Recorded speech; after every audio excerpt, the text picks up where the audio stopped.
हाँ जी दोस्तों, तो आपने सुना होगा काफ़ी सारे सीए स्टूडेंट्स से मेरा 1 नंबर से रह गया ग्रुप, मेरा 4 नंबर से रह गया, मेरा 6 नंबर से रह गया।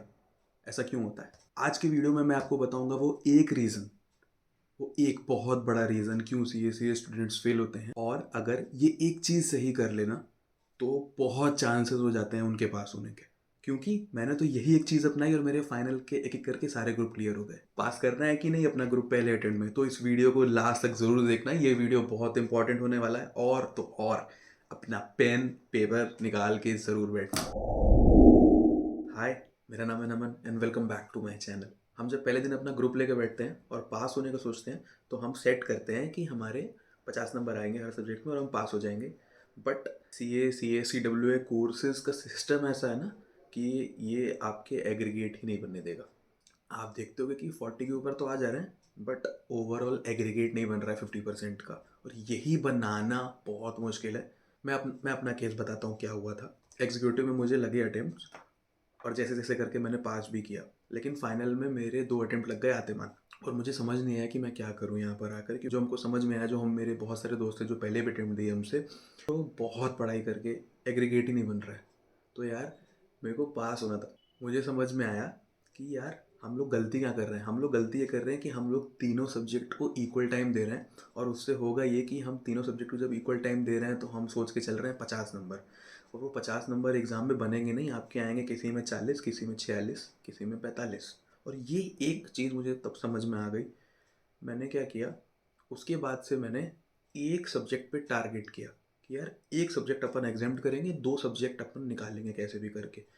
क्योंकि कितना भी कर लो ना, 40 से 50 के बीच में ही नंबर गिर रहे हैं ज़्यादातर बच्चों के।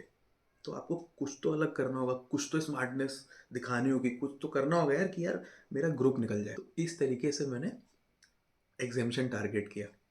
उसमें हुआ क्या, मेरा पहले थर्ड ग्रुप दिया, थर्ड ग्रुप में कॉरपोरेट फंडिंग एग्जाम्प्ट हो गया। उसके बाद मैंने फर्स्ट ग्रुप दिया, फर्स्ट ग्रुप में टैक्स और ड्राफ्टिंग ऑलमोस्ट 56-58 नंबर बन गए थे। तीसरा मैंने अभी रिसेंटली जून 2023 का अटेम्प्ट दिया था, जिसमें एग्जैक्टली 150 नंबर बने। 63 आए मेरे कॉरपोरेट रीस्ट्रक्चरिंग में। तो इस तरीके से मेरा एक एक ग्रुप करके निकला। बट एग्जामिशन लाने के लिए आपको करनी पड़ेगी बहुत ज़्यादा और बहुत डेप्थ में तैयारी, तभी एक सब्जेक्ट में एग्जामिशन आ पाता है। इसी के लिए आ गया है फिजिक्स वाला अपना CS एग्जीक्यूटिव का बैच लेकर के, CS सर्व बैच 2024। तो अगर आप अभी अपनी कोचिंग स्टार्ट कर रहे हो तो आप इनको कंसीडर कर सकते हो। इस बैच को लेने के काफ़ी सारे फ़ायदे हैं। जैसे सबसे पहला आपको मिलेगी लाइव रिकॉर्डिंग, जो कि आप 24/7 एक्सेस कर सकते हो। देखो हमारे जो सब्जेक्ट्स होते हैं ना, मेनली या तो कॉन्सेप्चुअल होते हैं या फिर कई बार उनको मग अप करना पड़ता है, उनको याद करना पड़ता है। तो इनकी क्लासेस में आपको मिलते हैं प्रैक्टिकल एग्जांपल्स और केस स्टडी, जिसकी वजह से आप कॉन्सेप्चुअल क्लैरिटी ला पाओगे। और जो याद करने वाली चीज़ें होती हैं ना, उसके लिए आपको क्लास में ही मिलेंगे शॉर्ट एंड स्मार्ट ट्रिक्स। साथ साथ जैसे जैसे आपके चैप्टर्स कंप्लीट होते हैं, वैसे वैसे आपके प्रैक्टिस टेस्ट भी होंगे, ताकि आपको पता चलता रहे कि आप कहाँ स्टैंड कर रहे हो और आपकी तैयारी कैसी चल रही है, और वो बहुत ज़रूरी है। देखो जब पेपर आता है ना एग्जाम में, तो आपको आइडिया रहना चाहिए कि क्वेश्चंस आते कैसे, आपको पता रहना चाहिए कि एग्जाम पैटर्न क्या है, पेपर पैटर्न क्या है। तो अगर आप पिछले सालों के क्वेश्चन लगा के जाओगे तो बहुत इंपॉर्टेंट है, और ये वो चीज़ भी क्लास में कवर करते हैं। पिछले 10 साल के क्वेश्चंस, मेंटोरशिप सेशंस और भी बहुत कुछ मिलेगा आपको फिजिक्स वाला की क्लासेस में। तो आप जून में एक ग्रुप दे रहे हो या दोनों दे रहे हो, आपकी चॉइस है। तो अगर आप इनका फर्स्ट या सेकंड मॉड्यूल चूज करते हो तो इनका प्राइस है 10,000 रुपये, जो लिमिटेड पीरियड के लिए 4,500 कर दिया गया है। और अगर आप या तो दोनों ग्रुप की तैयारी के लिए जा रहे हो और आपको कॉम्बो लेना है, तो कॉम्बो का प्राइस 20,000 रुपये है, जो कि लिमिटेड टाइम के लिए रिड्यूस करके कर दिया गया है 8,000 रुपये। बैचेस की लिंक मैंने नीचे डिस्क्रिप्शन में दे दिए हैं, और इसके ऊपर भी आपको मिलेगा 200 रुपये का डिस्काउंट अगर आप मेरा कोड यूज़ करते हो NN200। चलो अभी ना अपन एग्जामिशन टारगेट का सोचते हैं एकदम कि कैसे। उसके लिए आपको करनी पड़ेगी एक छोटी सी एक्सरसाइज। तो जो भी आप ग्रुप दे रहे हो ना, आपको क्या करना है, ऑनलाइन जाना है, देखना है कि उसके रिजल्ट्स किस किस ने कहाँ कहाँ पोस्ट किए हैं। वो लिंक्डइन पे मिल जाए आपको मोस्टली। रिजल्ट से एनालाइज करो कि ऐसे कौन सब्जेक्ट हैं जिसमें ओवरऑल मार्किंग ही सबकी ज़्यादा आ रही है। ठीक है, तो मोस्टली आप देखोगे एक दो सब्जेक्ट ऐसे हैं जिसमें सबकी मार्किंग ओवरऑल ज़्यादा है, और ऐसे कुछ सब्जेक्ट दिखेंगे जिसकी मार्किंग एक लिमिट से ऊपर बढ़ती नहीं है। जैसे अगर किसी की मार्किंग मोस्टली रिजल्ट्स में 45 to 50 ही रहेगी, किसी की 40 to 45 ही रहेगी, और कुछ ऐसे हैं जो 50 क्रॉस कर रहे हैं, 55 क्रॉस कर रहे हैं। ऑन एन एवरेज की बात कर रहा हूँ।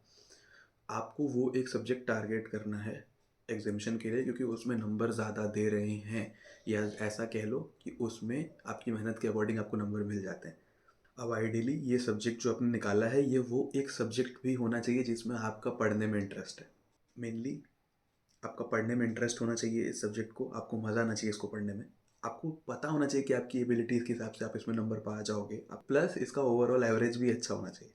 अब आप इस एक सब्जेक्ट को उठाओ, या इस इन दो सब्जेक्ट्स को उठाओ, अगर 4 सब्जेक्ट्स का ग्रुप है तो इसको, इस पर्टिकुलर सब्जेक्ट को 3 से 4 पार्ट्स में बांट दो।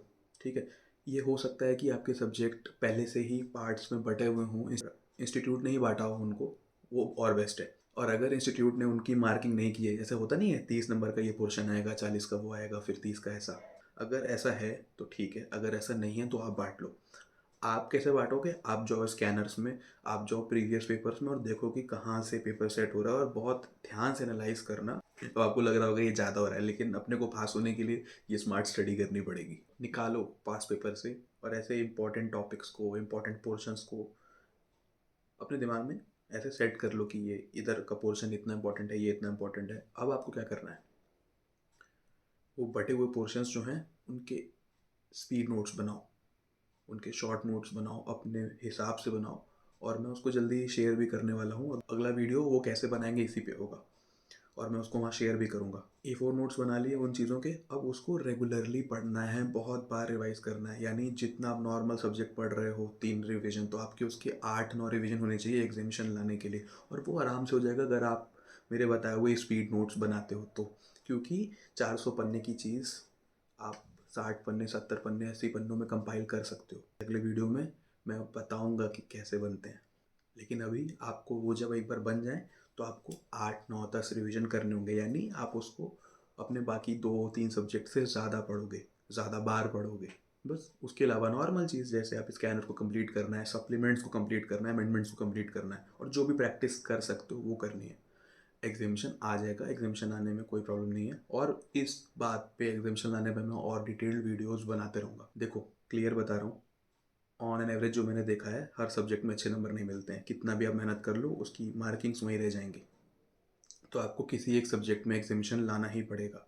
याद रखना, कोई भी चीज़ नहीं छोड़नी है। एग्जामिशन वाले सब्जेक्ट के लिए आपको एकदम हर तरीके से प्रॉपर तैयारी करके जानी है। तो ये था आज का वीडियो, कैसा लगा? अगर अच्छा लगा तो प्लीज़ कमेंट करो, लाइक करो, अपने उन दोस्तों के साथ शेयर करो जो जून में एग्ज़ाम देने वाले हैं, क्योंकि ये बहुत इंपॉर्टेंट है उनके लिए। अगर आपको इस चैनल से हेल्प मिल रही है और वीडियोस अच्छे लग रहे हैं तो प्लीज़ चैनल को सब्सक्राइब करो। चलो मिलता हूँ आपसे अगले वीडियो में, अंटिल देन बाय बाय।